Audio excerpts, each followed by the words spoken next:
Bonjour à tous, je vous propose peut-être de commencer. Bienvenue à tous pour ce webinaire, marché public, pourquoi et comment, y accéder? Donc peut-être pour me présenter rapidement, je suis Alizé Bock, je suis, responsable des programmes Grand Testeur et commande publique Grand Est au sein de Grand I9+.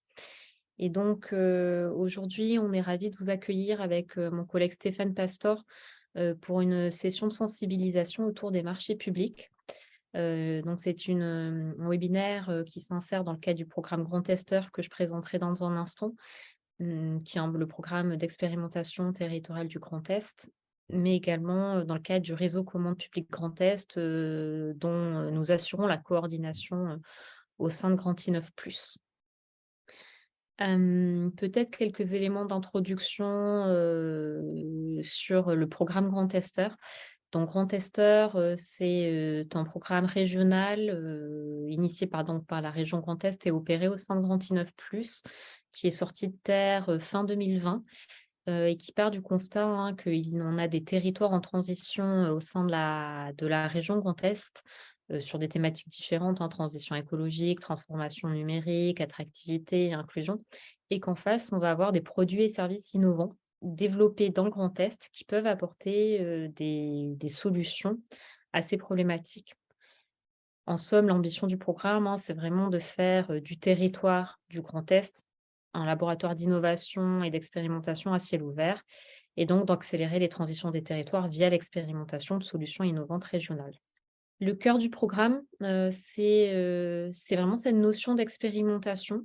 Donc en fait, on va, contribuer au sein du programme à faciliter, la mise en place d'expérimentations entre des entreprises, laboratoires, associations qui ont des solutions innovantes et qui souhaitent les tester avec des collectivités territoriales. Et donc, cette notion d'expérimentation, hein, ça peut recouper, différents cas. Cette idée de test en conditions réelles, de prototype afin, d'améliorer ce prototype pour effectivement, commercialiser dans un second temps. Mais on peut être aussi dans des idées de test de nouveaux usages d'une solution, qui est déjà commercialisée. Également, les collectivités peuvent vouloir tester des solutions déjà commercialisées, qui ont déjà fait leurs preuves par ailleurs, mais évaluer, les résultats et l'impact avant de sécuriser un déploiement, pérenne de cette solution.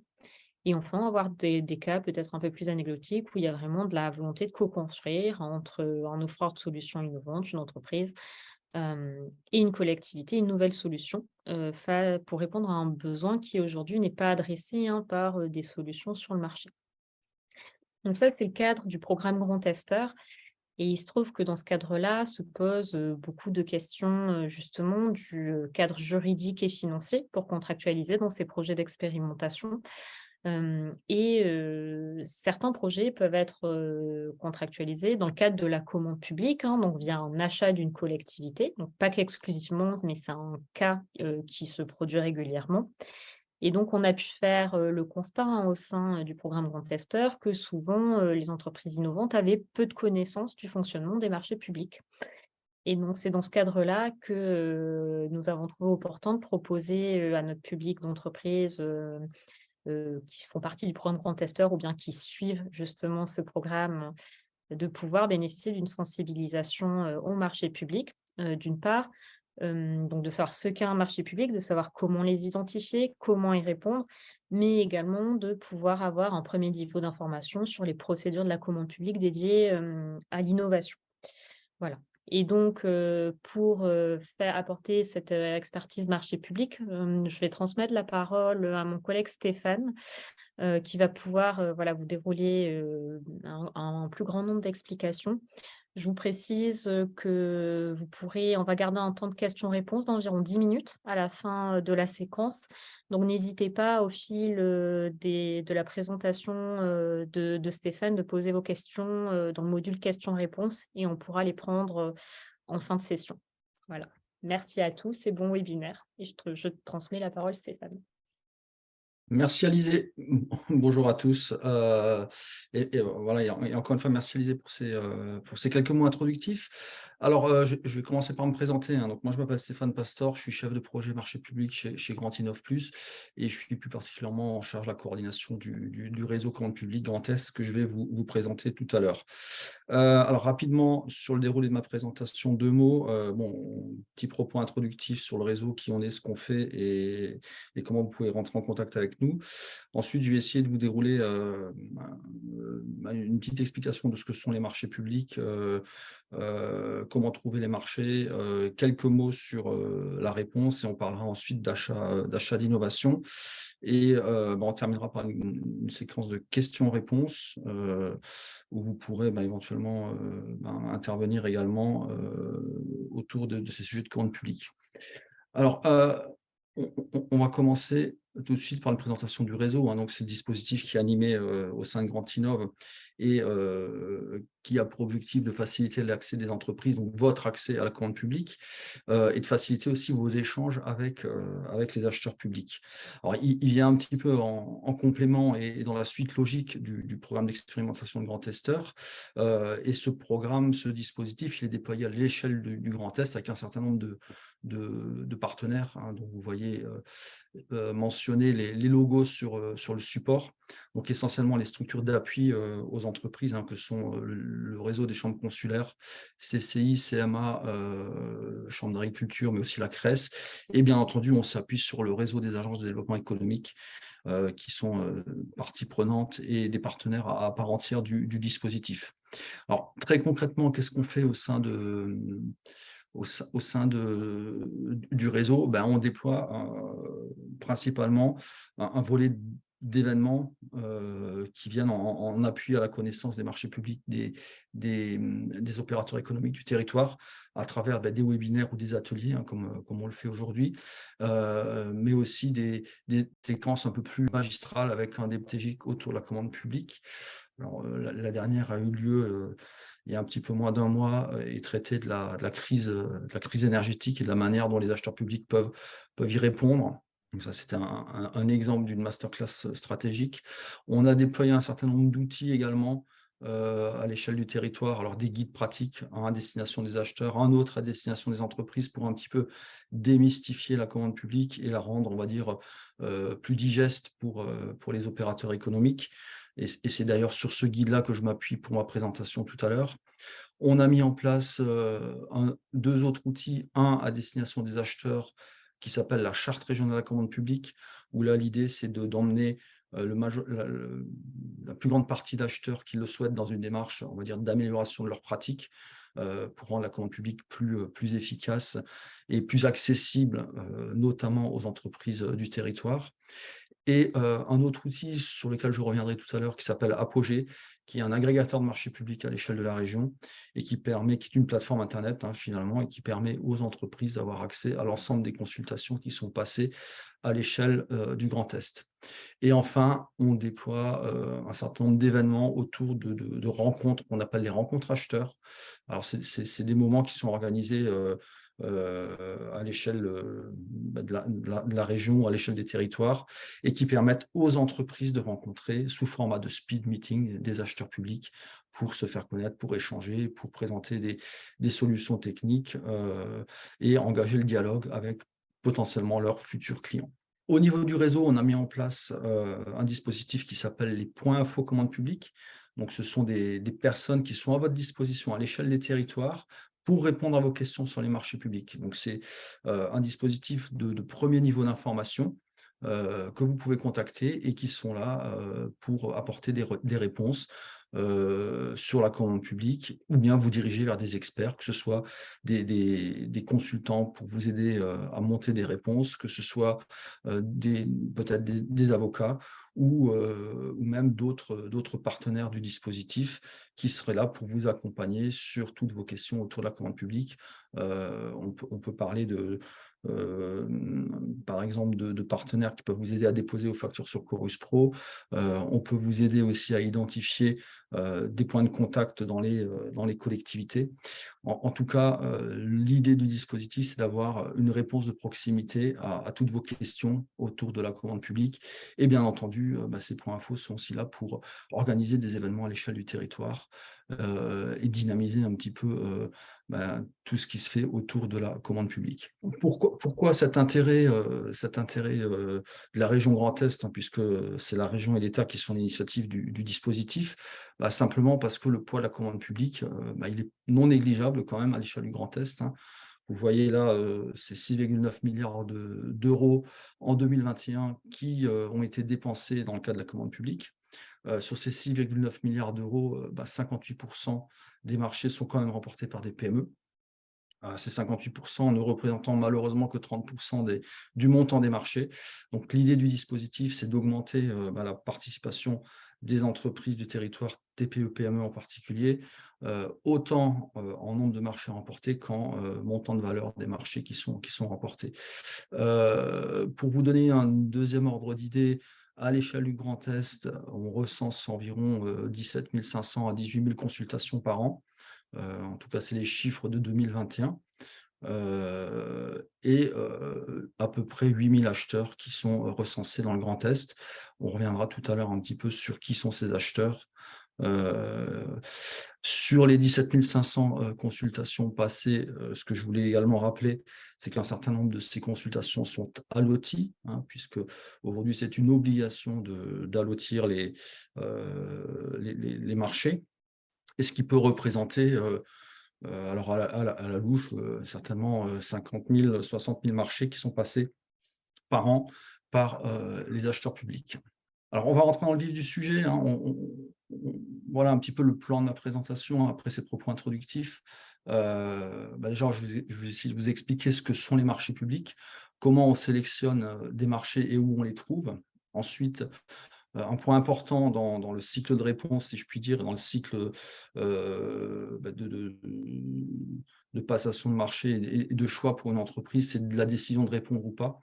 Quels sont les éléments importants à prendre en compte pour décider de répondre ou pas. On va parler ensuite de la réponse assez succinctement, mais vous expliquer comment structurer une réponse et ce que doit contenir une réponse. Ensuite, il y a un certain nombre d'étapes sur lesquelles on ne s'attardera pas, mais je terminerai mes propos sur un focus sur l'innovation dans les marchés publics et vous présenter un petit peu quelles sont les marges de manœuvre pour une entreprise innovante pour se positionner sur les marchés publics. Alors, découverte des marchés publics, alors on va commencer par le début, hein. Qu'est-ce qu'un marché public? Alors, il y a une définition très juridique qui est donnée de ce qu'est un marché public dans le code de la commande publique, hein. Donc, c'est un contrat qui est conclu par un ou plusieurs acheteurs qui sont soumis au code, bien entendu, avec un ou plusieurs opérateurs économiques pour répondre à leurs besoins en matière de travaux, fournitures, services, en contrepartie d'un prix ou de tout équivalent.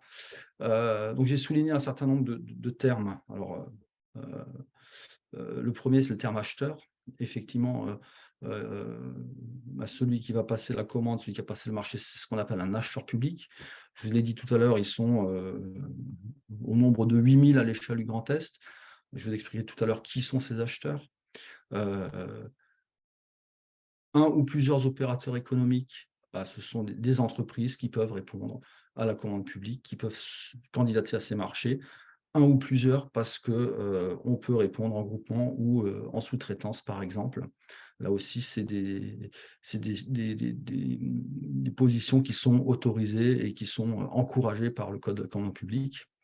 Autre terme, répondre à leurs besoins. Alors ça, c'est très important, puisqu'effectivement, la réponse à un marché public, c'est la réponse à un besoin d'un acheteur. Ça, il faut bien l'avoir en tête, parce que c'est ce qui va guider, en fait, toute la réponse, toute l'offre que va faire l'entreprise, c'est répondre aux besoins de l'acheteur. En matière de travaux, fournitures et services, là aussi, le Code de la commande publique différencie ces trois types de marchés, parce que les règles, que ce soit les règles de passation, les règles d'exécution, ne sont pas les mêmes, qu'on soit en marché de travaux, de fournitures ou de services. Donc, il y a des règles bien spécifiques selon ces marchés qu'on va retrouver à travers ce qu'on appelle les CCAG, les cahiers de charges administratifs généraux qui sont mis en ligne et qui sont suivis par les acheteurs publics. Et bien entendu, en contrepartie d'un prix, le marché il est rémunéré par un prix que vous avez proposé.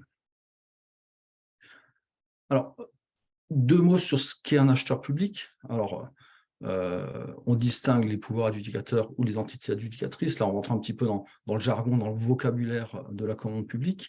Mais grosso modo, un acheteur public, c'est déjà une personne de droit public, hein, que ce soit une collectivité territoriale ou l'État, statut juridique de droit public qui confère la notion d'acheteur public à cet organisme, mais également l'ensemble des personnes morales de droit privé, dont d'une part l'activité est financée par un pouvoir adjudicateur, dont la gestion est soumise à un contrôle par un pouvoir adjudicateur, ou dont l'organe d'administration est composé de membres désignés par un pouvoir adjudicateur. Alors tout ça peut vous sembler un petit peu compliqué, mais grosso modo, alors des structures comme Grand Innov Plus, par exemple, qui est une association de droit privé, mais dont l'essentiel du financement provient de fonds publics, en l'occurrence de fonds de la région Grand Est, nous, chez Grand Innov, on est soumis au code de la commande publique et nos achats suivent les règles de la commande publique. Voilà, pour ceux qui auraient souhaité travailler en tant que fournisseur pour Grand Innov, on est soumis au code de la commande publique.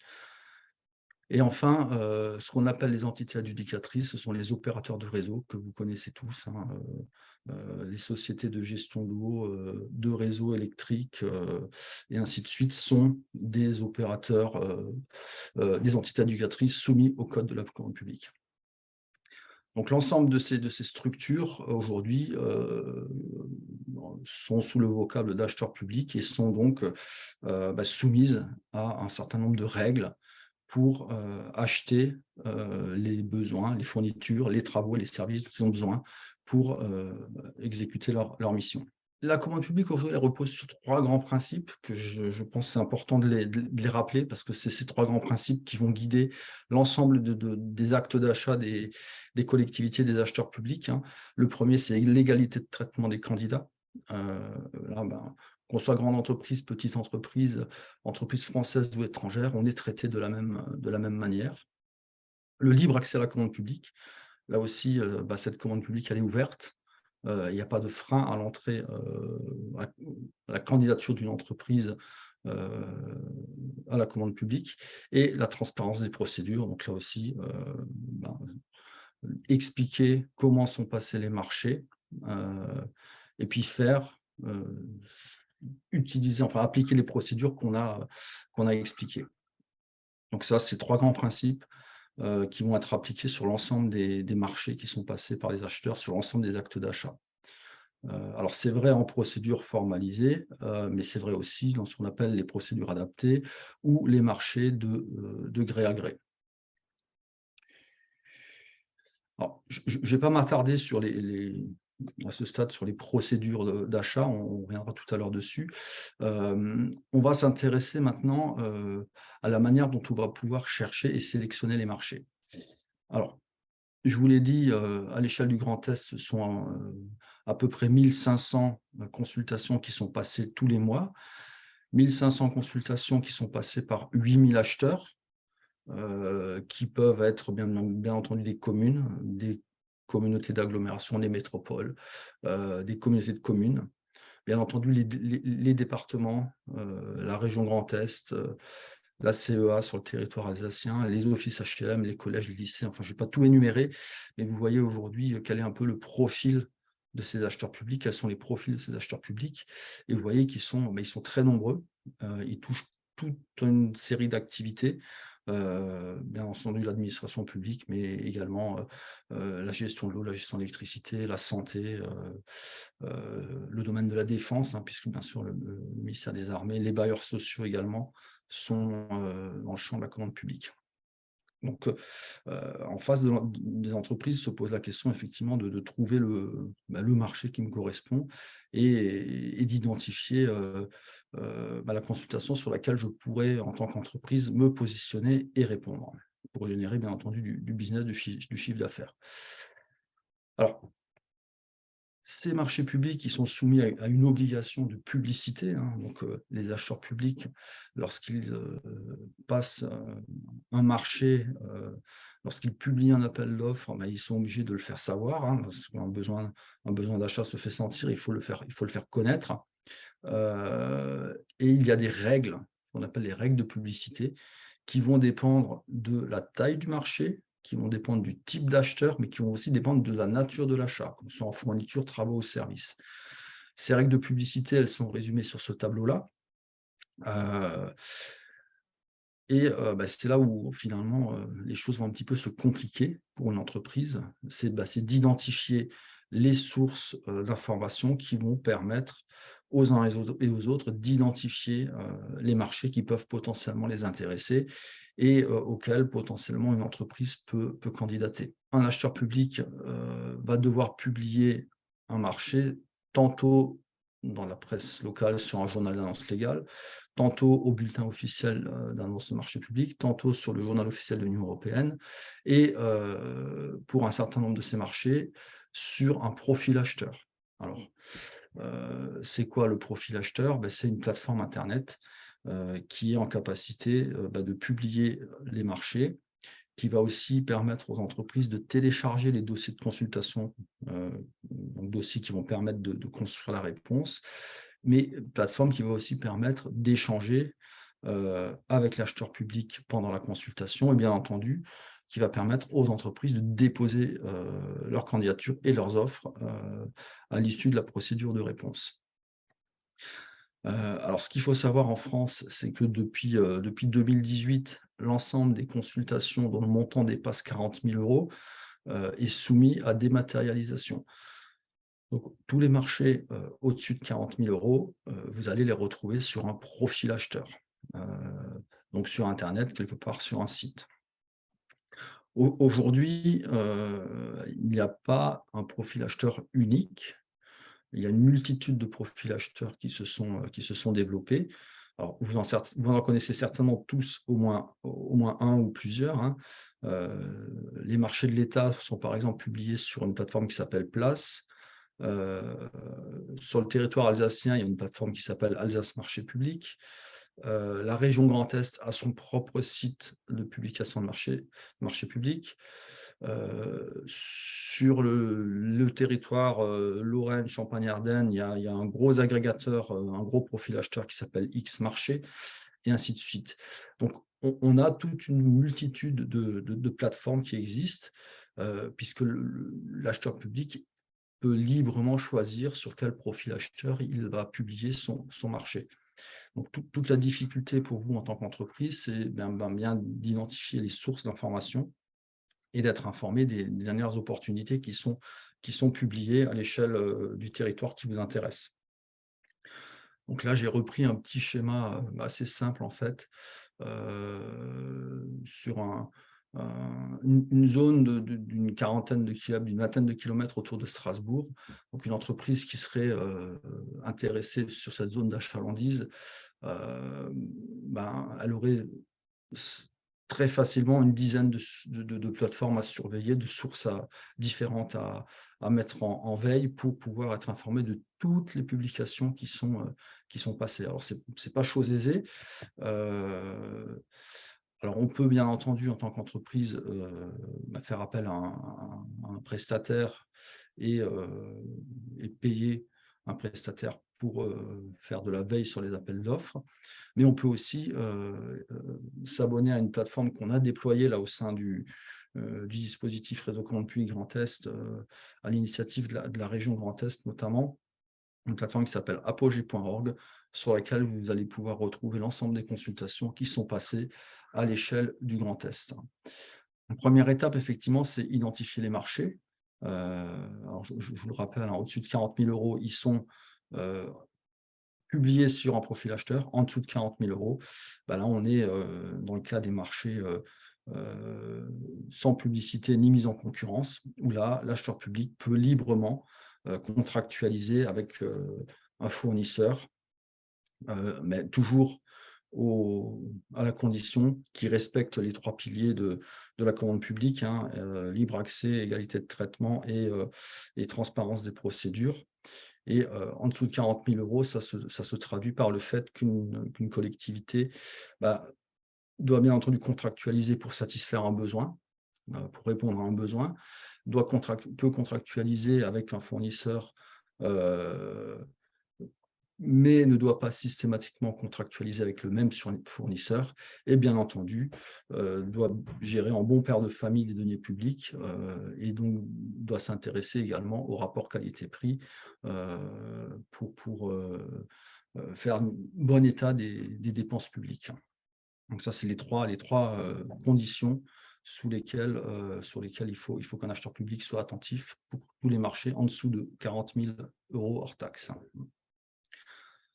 Alors bien entendu, si on parle d'innovation, c'est aussi un champ d'action où il est possible pour les acheteurs publics d'acheter des solutions entre guillemets innovantes sans avoir recours à de la mise en concurrence. On verra plus tard qu'il y a d'autres dispositifs qui existent aussi à ce sujet-là. Peut-être 2 mots sur les procédures d'achat, j'en ai pas du tout parlé, mais pour vous dire que, bon, en dessous de 40 000 €, on est sur des procédures en gré à gré, sans publicité ni mise en concurrence. Entre 40 000 € et les seuils européens, donc à savoir 140 000 € pour les marchés de fourniture et de services, 5 382 000 pour les travaux. Entre ces deux montants-là, donc 40 000 et seuils européens, on est en procédure formelle, en procédure adaptée, hein, donc on est en MAPA, marché à procédure adaptée, qui sont des procédures qui sont un petit peu plus souples, on va dire, que des procédures formalisées. Procédures formalisées qui démarrent à partir des seuils européens, où là, on est vraiment sur des procédures qui sont réglementées, qui sont régies par le code de la commande publique et selon lesquelles, auxquelles l'acheteur public doit se conformer et se soumettre pour pouvoir passer son marché. Alors, en procédure formalisée, il y en a une que vous connaissez tous, qui s'appelle l'appel d'offres, qui peut être d'ailleurs restreint ou ouvert. Mais d'autres procédures formalisées que je pourrais citer, par exemple, c'est le dialogue compétitif, les procédures concurrentielles avec négociation. Donc, il existe tout un panel de procédures qui peuvent être utilisées par les acheteurs publics. Mais à ce stade, je pense que ce n'est pas forcément nécessaire de revenir dessus ou de vraiment les détailler. Sachez simplement que pour identifier des marchés, au-dessus de 40 000 €, on passe forcément par un profil acheteur. En dessous de 40 000 €, c'est du gré à gré. Alors, avec la limite peut-être de certaines collectivités qui ont mis en place des règlements financiers spécifiques qui obligent les acheteurs dans la collectivité à publier sous format dématérialisé des marchés inférieurs à 40 000 €. Donc ça existe dans un certain nombre de grandes collectivités où justement pour être plus transparent, pour être plus en respect avec le libre accès à la commande publique, elles ont pris des décisions, des mesures pour publier leur marché à des seuils inférieurs à 40 000 €. Voilà, alors j'espère que je ne vous ai pas complètement perdu avec toutes ces informations-là. Mais voilà où on en est aujourd'hui. Alors, une fois qu'on a trouvé, qu'on a sélectionné des marchés, qu'on a été informé qu'une opportunité pourrait être intéressante et pourrait donner lieu à une réponse, l'entreprise doit décider de répondre ou pas à cette sollicitation. Alors du coup, comment ça va se passer dans la pratique? La première des choses, ça va être de se rendre sur ce fameux profil acheteur, sur cette plateforme internet, et de télécharger ce qu'on appelle le DCE, le dossier de consultation des entreprises. Donc ce dossier de consultation, c'est le dossier qui contient les pièces du marché que vous allez retrouver et qui va vous expliquer en détail comment répondre, comment participer au marché. Là aussi, petite information, lorsque vous vous connectez à un profil acheteur, il est toujours recommandé de se créer un compte, de s'identifier pour télécharger ce fameux DCE, hein. Alors, la réglementation oblige les acheteurs publics à laisser le téléchargement en mode anonyme.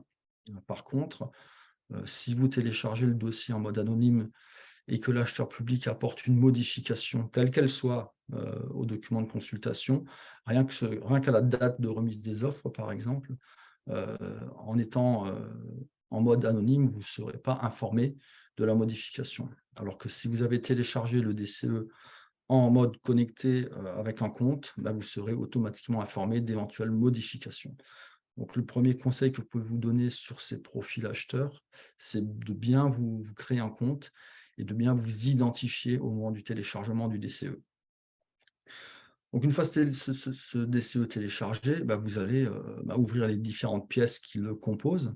Alors, ils sont généralement composés des pièces que j'ai mentionnées à l'écran, hein, à savoir un règlement de consultation, un CCTP, éventuellement un CCAP et puis des formulaires de prix et très souvent l'acte d'engagement. Alors ça, c'est des pièces que vous allez globalement retrouver systématiquement dans les DCE. Alors, le règlement de consultation, c'est quoi? C'est le mode d'emploi du marché, hein. On va vous expliquer dans ce règlement de consultation comment l'entreprise doit soumissionner, comment elle doit présenter sa réponse, quelles pièces doivent être remises au dépôt de l'offre. On va vous indiquer, bien entendu, la date et l'heure de dépôt, hein, puisque à partir du moment où un marché public, un appel d'offres est publié, le chronomètre s'enclenche et vous avez un certain délai pour remettre votre proposition, votre offre. Autre élément très important dans le règlement de consultation, c'est aussi dans cette pièce que vous allez trouver les critères d'évaluation, hein. C'est dans ce document qu'on va vous expliquer comment vous allez être noté, puisqu'il faut bien avoir en tête que le marché, pour vous, c'est un acte de vente et vous allez être mis en compétition avec d'autres entreprises. Et pour évaluer votre offre, on a une grille de notation, hein, c'est un petit peu comme à l'école. Et à l'issue de l'évaluation, on vous accorde une note et c'est l'entreprise qui a la meilleure note qui va être attributaire du marché. Donc, règlement de consultation, pièce importante. Deuxième pièce très importante, c'est bien entendu le CCTP, hein, qu'on pourrait résumer sous le nom de cahier de charge, hein. C'est dans ce document-là que va être décrit le besoin de l'acheteur, souvent sous format de spécification technique. Et c'est à ce besoin, à cette spécification technique, à ces spécifications techniques que vous allez devoir répondre. Alors ça, c'est très important. Le besoin exprimé, il attend une réponse en face. Donc là aussi, votre offre doit correspondre aux besoins et doit remplir tous les points qui sont exprimés dans un cahier de charge. Alors, contrairement à ce qu'on pourrait appeler un appel à projet, on est vraiment en matière de marché public d'appel d'offres à la réponse à un besoin. Alors, j'insiste vraiment un petit peu lourdement sur ce point-là parce que effectivement, des entreprises qui découvrent les marchés publics, parfois, quand elles lisent des spécifications techniques, elles se disent: «Ah bah tiens, ouais, je sais à peu près faire ça». Mais non, non, c'est pas: «Je sais à peu près faire ça», il faut que je réponde aux besoins, même si par moment le besoin exprimé me semble, en tant qu'expert, comme de l'état de l'art, pas correspondre aux pratiques qui sont en cours, non, il faut répondre aux besoins. Alors, vous pouvez également, en cas d'incompréhension ou d'imprécision sur un élément contenu dans un cahier de charge, poser des questions, hein. Alors, tout ça se fait aussi en ligne à travers le profil acheteur. Il y a un module qui s'appelle questions-réponses, hein, où vous pouvez poser vos questions et l'acheteur a un certain délai pour y apporter une réponse. Les autres pièces, alors je vais passer peut-être un peu plus rapidement sur les autres pièces du dossier de consultation, hein, le cahier des clauses administratives particulières, là également, c'est un document qui va exprimer les conditions d'exécution du marché et en particulier les conditions administratives d'exécution du marché. Globalement, les acheteurs publics font référence à des cahiers de clauses administratives généraux qui sont indiqués dans les documents de consultation. Et si l'acheteur public décide de déroger à l'une de ces clauses administratives générales, il va rédiger un cahier de clauses administratives particulières où il indique à quels articles du CCAG il va déroger. Et il va, à travers ce document-là, adapter, si je puis dire, les conditions d'exécution du marché, à ses besoins et à la situation particulière du marché qui est en compte. Ensuite, il y a bien entendu le formulaire de prix. Donc là, vous devez compléter, que ce soit des bordereaux de prix unitaires ou la décomposition du prix global et forfaitaire, DPGF, document que vous devez là aussi compléter. Et là aussi, une petite remarque, c'est des documents qui sont faits pour pouvoir comparer des offres. Donc du coup, il ne faut pas les modifier, tout simplement. Si le bordereau de prix unitaire ne correspond malheureusement pas à la façon dont vous avez l'habitude de construire vos prix, il va falloir faire rentrer vos pratiques dans ce bordereau de prix unitaire et surtout ne pas le modifier ou rajouter de lignes parce que l'acheteur public pourrait déclarer votre offre irrégulière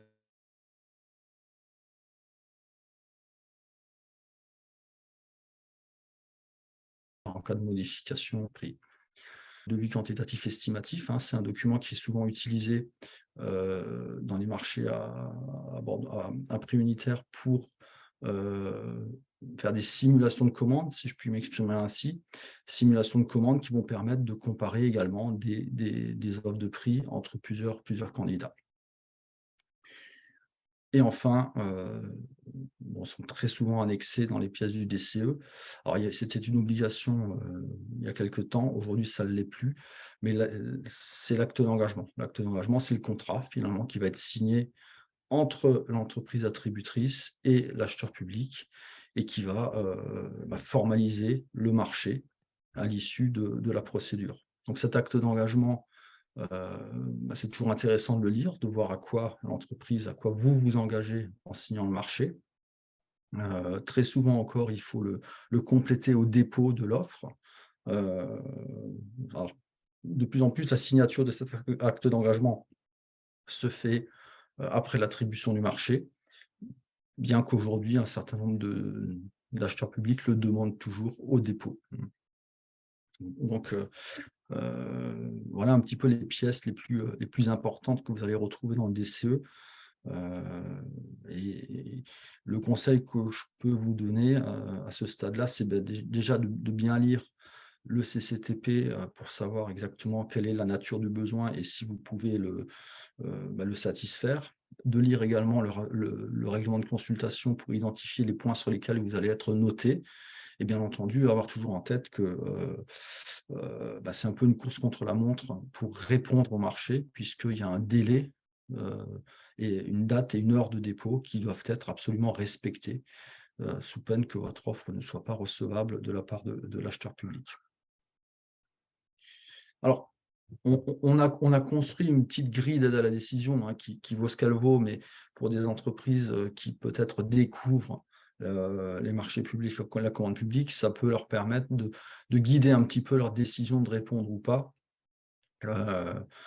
Donc on a repris dans la colonne de gauche l'ensemble des caractéristiques d'un marché et l'ensemble à droite, l'ensemble des caractéristiques d'une entreprise et à quoi peuvent correspondre les caractéristiques d'un marché par rapport à une entreprise.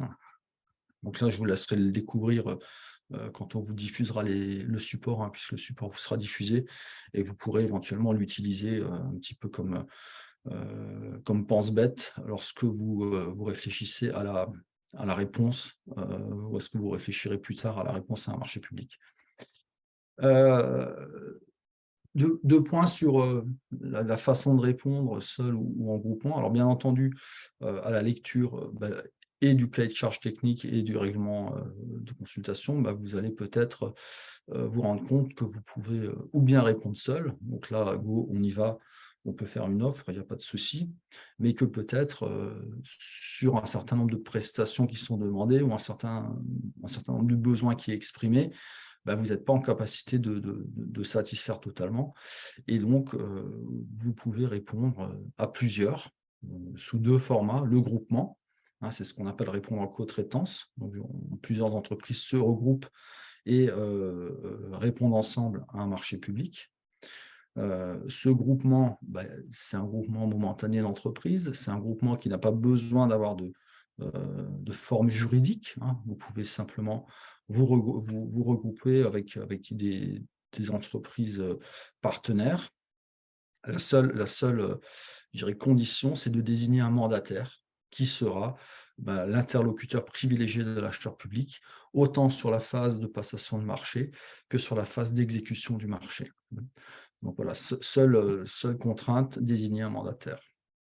Après, de notre côté, on conseille toujours aux entreprises qui répondent au groupement de rédiger un accord de consortium, hein, pour bien définir le rôle et les responsabilités des uns et des autres dans le groupement, pour qu'en cas de problème, bien entendu, on puisse s'appuyer sur ce document-là pour trouver des solutions euh, qui répondraient aux problématiques posées.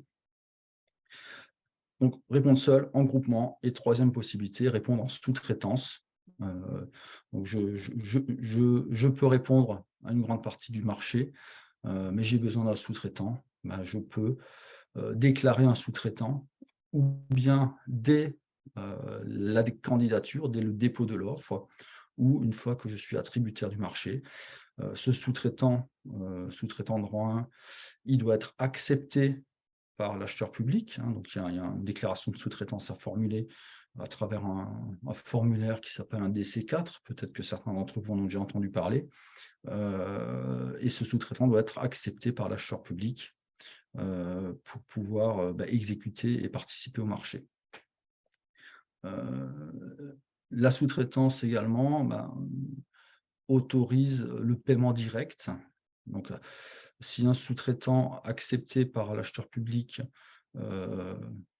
exécute des prestations à hauteur de plus de 600 € hors taxe, il peut être payé en direct par l'acheteur public. Par contre, les sous-traitances de rang 2 et de rang 3, elles ne sont pas soumises à acceptation par l'acheteur public. Alors souvent, sur les marchés de travaux, on a des sous-traitants de rang 2, voire de rang 3. Et là-dessus, l'acheteur public n'a aucune visibilité sur ce qui s'y passe.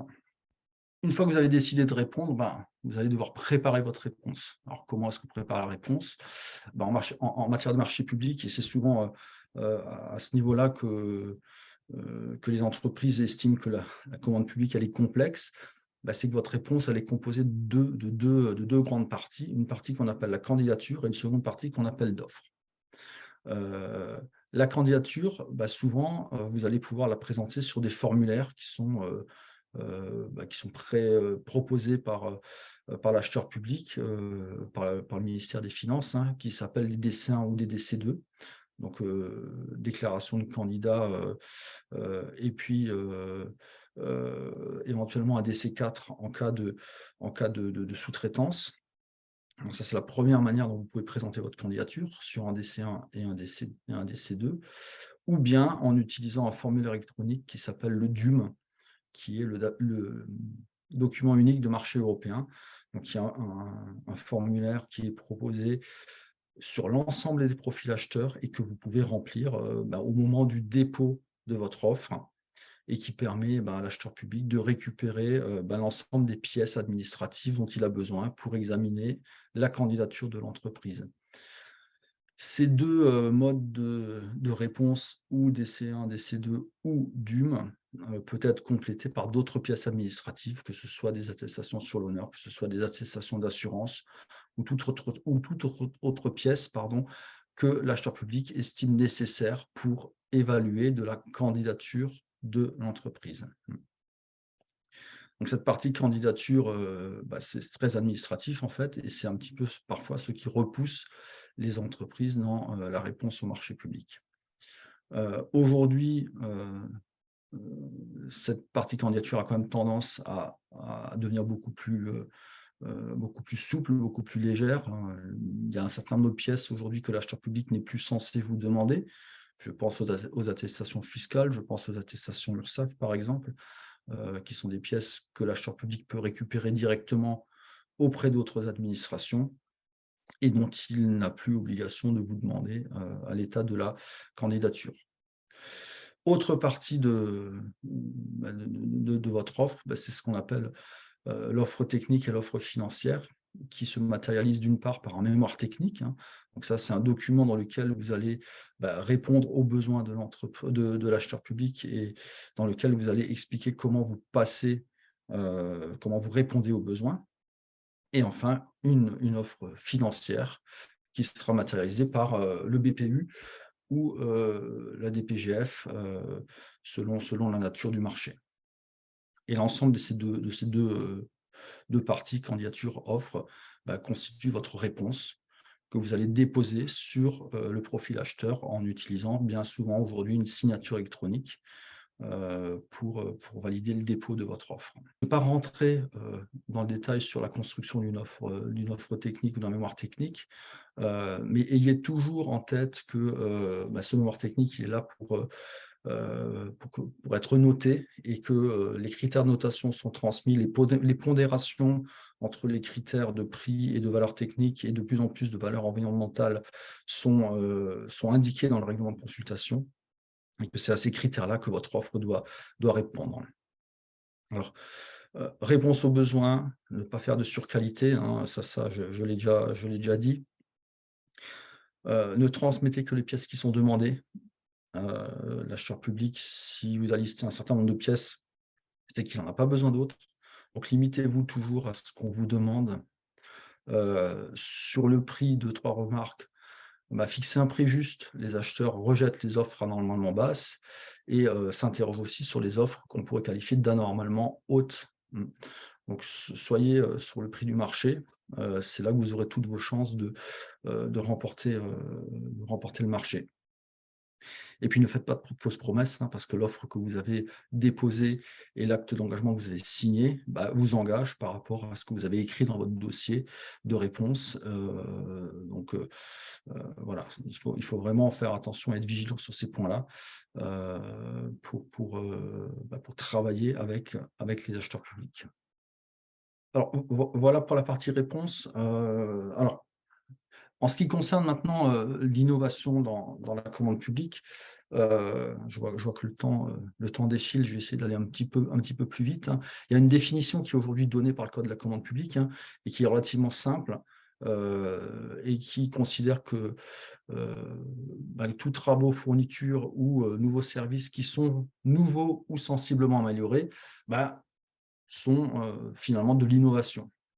Donc cette définition très large, elle a l'avantage de pouvoir faire rentrer pas mal de choses dans le champ d'innovation, mais parfois aussi le désavantage, on ne sait pas trop ce qui peut y rentrer. Donc, pour aider les acheteurs publics à mieux évaluer et qualifier une solution innovante, la direction des achats de l'État a mis en place un questionnaire qui se présente sous un faisceau d'indices que peuvent utiliser et les acheteurs et les entreprises pour caractériser le caractère innovant d'une solution technique qui leur est proposée. Alors, je vous ai mis le questionnaire là sous les yeux. Il se compose de quatre gros pavés. Le premier, c'est sur le fait que la solution proposée existe ou pas sur le marché, donc l'existence de la solution sur le marché. Le deuxième pan, c'est quel est l'objectif de cette solution innovante? Est-ce que c'est une amélioration de processus? Est-ce qu'elle va améliorer des délais ou avoir un impact positif sur l'environnement? Ou est-ce qu'elle va répondre à un nouveau besoin? Donc ça, c'est les deux premiers piliers. Troisième pilier, c'est quel type d'innovation? Est-ce qu'on est sur une innovation de rupture? Est-ce qu'on est sur une innovation de produit, hein? Sur le slide précédent, je les avais indiqués, hein, je peux revenir dessus. Est-ce qu'on est sur une innovation de produit, de procédé, de commercialisation ou d'organisation?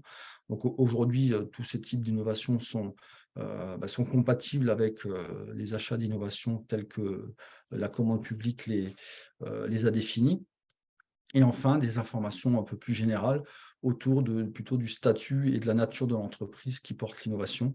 Est-ce que l'entreprise est innovante, enfin, au sens, est-ce qu'elle appartient à un incubateur? Est-ce qu'elle a été développée dans un pôle de compétitivité?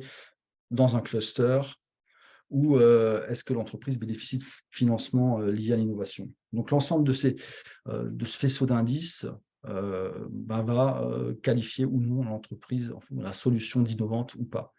Donc moi, je vous encourage vraiment de répondre à ces questions, de vous interroger pour voir si vos solutions répondent ou rentrent dans ce cadre-là. Et à partir du moment, alors il y a pas, c'est pas tout blanc ou tout noir, hein, il ne faut pas répondre à toutes les questions par la positive, mais si un certain nombre de ces questions sont positives, on peut raisonnablement qualifier d'innovante votre produit, votre solution. Donc à partir du moment où cette solution a été qualifiée d'innovante, l'acheteur public il va pouvoir utiliser une procédure spécifique à l'achat d'innovation pour passer son marché et répondre à son besoin.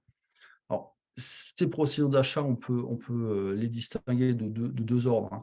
La première, la solution n'existe pas sur le marché, il faut la développer. Donc là, il y a un certain nombre d'outils qui sont à disposition des acheteurs. Je les ai listés ici. Il y a le marché de recherche-développement, il y a une procédure qu'on appelle le partenariat d'innovation ou le dialogue compétitif.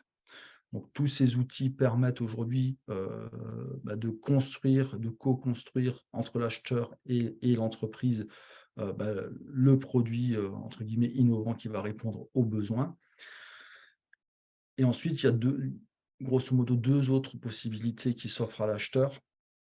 Le premier, c'est d'introduire dans un marché une variante et de procéder à l'utilisation d'une procédure qui s'appelle la procédure d'achat d'innovation, dans le cas où la solution innovante est déjà disponible sur le marché, hein. Donc alors, j'ai essayé de détailler, mais alors là, je vais peut-être passer un petit peu plus rapidement sur les différentes procédures, hein. Donc rapidement, le marché de R&D, c'est un marché qui est conclu de gré à gré, sans publicité ni mise en concurrence. Il y a un certain nombre de contraintes, dont notamment le partage du financement entre les deux protagonistes. Et il y a aussi une question autour de la propriété intellectuelle des résultats de ce marché de R&D. Particularité également, c'est que ce marché ne finance pas le développement de prototypes et ne finance pas non plus l'achat de la solution développée. La solution développée devra être ensuite remise en concurrence pour la suite.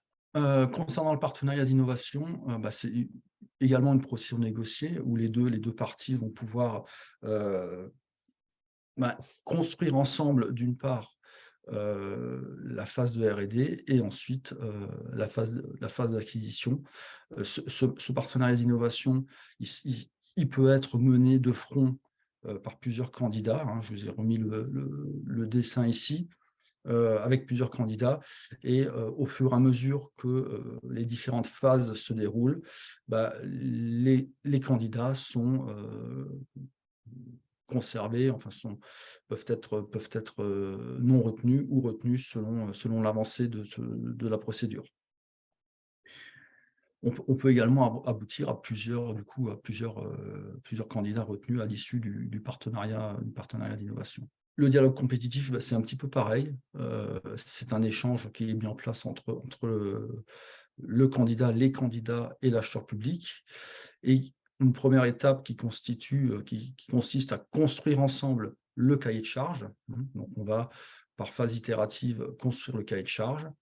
Et à l'issue de la construction de ce cahier de charge avec chaque candidat, l'acheteur public va demander à chacun des candidats une offre finale qui va être évaluée, jugée et notée pour décider qui est l'attributaire, qui sera l'attributaire du marché. Voilà, donc là, pareil, un petit schéma pour vous expliquer tout ça.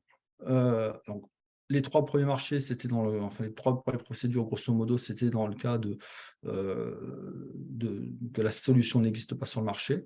Si la solution existe sur le marché, on a la première possibilité éventuellement, c'est d'introduire des variantes dans le marché, hein. Donc, c'est quoi une variante? C'est une offre qui serait alternative à l'offre de base. Et elle permet justement aux candidats de proposer de nouvelles solutions techniques ou d'autres moyens que ceux qui ont été rédigés, fixés dans le cahier de charge. Alors, Sur les variantes, quelques points de vigilance, hein, c'est que déjà le candidat doit obligatoirement répondre à l'offre de base pour pouvoir proposer une variante. Un candidat ne peut pas uniquement proposer une variante, donc ça impose que l'entreprise puisse répondre aux besoins initialement formulés dans le cahier de charge. Et puis l'autre point de vigilance, c'est que c'est une procédure qui rencontre souvent la frilosité des acheteurs parce qu'il y a des difficultés en fait à évaluer les variantes, puisque de fait, on ne sait pas trop quelles sont les solutions qui vont être proposées. Donc c'est compliqué d'anticiper une grille de notation sur ces variantes. Et enfin, je termine par une dernière procédure que vous connaissez ou dont vous avez certainement dû entendre parler. C'est une procédure qui avait été expérimentée pendant 3 ans par Bercy et qui a été pérennisée l'an dernier dans le code de la commande publique et qui permet aux acheteurs publics d'acquérir une solution innovante en contractualisant de gré à gré, donc sans publicité ni mise en concurrence avec une entreprise pour des achats de solutions innovantes dont le montant est inférieur à 100 000 € hors taxe et sous condition, bien entendu, de démontrer le caractère innovant de l'achat en se basant sur ce faisceau d'indices. Alors aujourd'hui, c'est effectivement la porte d'entrée la plus souvent utilisée sur les achats d'innovation, à condition, bien entendu, que la solution rentre dans le montant de 100 000 € hors taxe. Quand on parle d'achat d'innovation, une des vraies difficultés, effectivement, c'est de faire connaître ces solutions innovantes. Alors aujourd'hui, il y a plusieurs outils qui existent pour pouvoir rencontrer des acheteurs publics et leur présenter des solutions innovantes. Alors bien entendu, il y a ce que vous connaissez certainement tous, c'est les opérations de sourcing, hein. Le code de la commande publique, depuis quelques années, encourage les acheteurs à faire du sourcing. De plus en plus des acheteurs s'y mettent, réfléchissent à rencontrer des fournisseurs pour qu'ils leur présentent leurs solutions. Donc, ça peut être du sourcing, on va dire, formalisé par la publication d'avis de RFI, hein, de Request for Information, qui sont publiés et auxquels les entreprises doivent répondre. Mais ça peut être aussi du sourcing général, de rencontrer des entreprises et d'échanger avec eux sur les solutions techniques proposées. Bien entendu, il y a tout le volet que j'ai présenté en introduction de se rendre à des rencontres acheteurs et de rencontrer en rendez-vous des acheteurs publics pour leur présenter des solutions. Se rendre à des salons professionnels également, hein, mais ça, je pense que c'est des pratiques que vous avez tous et toutes dans vos démarches prospection commerciale. Il y a d'autres outils qui existent, hein, c'est tout ce qui est appel à projet, appel à manifestation d'intérêt, concours qui permettent de mettre en lumière des solutions innovantes. Et enfin, tout le pan d'expérimentation qui est porté par Grand Testeur et qui vous permet de faire connaître et éventuellement d'expérimenter vos solutions innovantes à l'échelle d'un territoire, d'une collectivité. J'essaie de brosser le paysage autour de ces achats d'innovation et de la commande publique. Je vais m'arrêter là, tout en vous signalant qu'il y a comme des ressources qui sont à votre disposition, notamment un guide qui a été rédigé par Grand Testeur sur les expérimentations territoriales et les cadres juridiques qui vous permettent d'expérimenter. Vous allez retrouver notamment des informations beaucoup plus précises sur les procédures que je vous ai présentées. Il y a un guide qui est assez bien fait, qui a été sorti par la direction des achats de l'État et qui s'appelle le guide pratique de l'achat public innovant. Donc là aussi, je vous encourage à le consulter. Il y a une page sur le site de la direction des achats de l'État consacrée à l'innovation et qui, là aussi, dresse un panel de tous les dispositifs et de tous les moyens à disposition et des entreprises, des acheteurs pour acheter de l'innovation. Et bien entendu, vous avez toujours la possibilité de revenir vers nous, que ce soit moi ou Alizé ou d'autres collègues, pour vous faire accompagner sur toutes ces questions-là. Et je voulais également signaler un dernier dernière ressource, hein. Vous pouvez aussi vous appuyer sur des consultants, hein. Il y a un certain nombre de prestataires qui peuvent aussi vous accompagner sur ces questions-là. Et j'en profite pour faire un clin d'œil à une des solutions référencées sur Grand Tester, hein, qui s'appelle Erosi Apps, et qui est portée par la société Economise, qui propose également de l'accompagnement et de la formation sur les marchés publics, que vous pouvez également solliciter sur toutes vos questions. Alors voilà, j'en ai terminé. Je vais regarder les questions-réponses. Alors, serait-il possible d'accéder aux slides? Bien entendu, on va vous les diffuser, il y a pas de souci là-dessus. Vous pourrez les consulter, les lire et les relire. C'est aussi la computation des seuils qui peut influer le type de procédure et faire passer à une procédure formalisée. Alors, oui, effectivement. Alors, j'en ai pas parlé du tout, mais sur les montants de marché qui vont déclencher les procédures, hein, les acheteurs publics doivent faire ce qu'on appelle la computation des seuils. Donc en fait, les acheteurs publics vont regarder pour chaque segment d'achat le montant de marché qui ont été réalisés l'année précédente, et selon ce montant de marché, s'il est au-dessus d'un certain seuil ou des seuils mentionnés sur la première ou la deuxième slide, on va être en procédure formalisée ou on va être en procédure adaptée selon le montant de ce marché. Alors ça, c'est un petit peu technique, je ne l'ai volontairement pas indiqué, mais si vous souhaitez avoir plus d'informations sur ce sujet, n'hésitez pas à revenir vers nous. Alors, le seuil des 100 000 € avec un caractère innovant est-il dans tous les secteurs d'activité? Oui, oui, à condition, bien entendu, de démontrer le caractère innovant de la solution. Mais effectivement, le montant de 100 000 €, il concerne l'ensemble des marchés qui peuvent être passés par l'ensemble des achats qui peuvent être réalisés par une collectivité, par un acheteur public. Voilà. Alors, je ne sais pas si vous avez d'autres questions. Je vois que j'ai un petit peu dépassé le temps. Alors, mes collègues Julien et Alizé ont dû quitter pour une autre réunion. Donc du coup, si vous n'avez pas d'autres questions, je vais m'arrêter là, sans pour autant vous rappeler que, bien entendu, l'ensemble des équipes Grand Innov, Grand Testeur, Réseau Conduit, Grand Test sommes à votre disposition pour toutes vos questions sur le sujet. Alors, je voulais vous faire une démonstration d'Apogée, mais vu le temps, je vais laisser tomber. Mais je vous encourage vraiment à aller sur la plateforme. Vous verrez, c'est un outil qui est très facile à prendre en main. Apogee.org, apoge.org. Vous pourrez vous construire, enfin vous créer un compte, vous créer des alertes et être informé des marchés qui vous intéressent sur un profil de veille qui se base sur des mots-clés. Donc vous pourrez surveiller effectivement les consultations qui sont passées, et vous pourrez également vous tenir informé des projets d'achat qu'un certain nombre de collectivités publient sur la plateforme Apogée.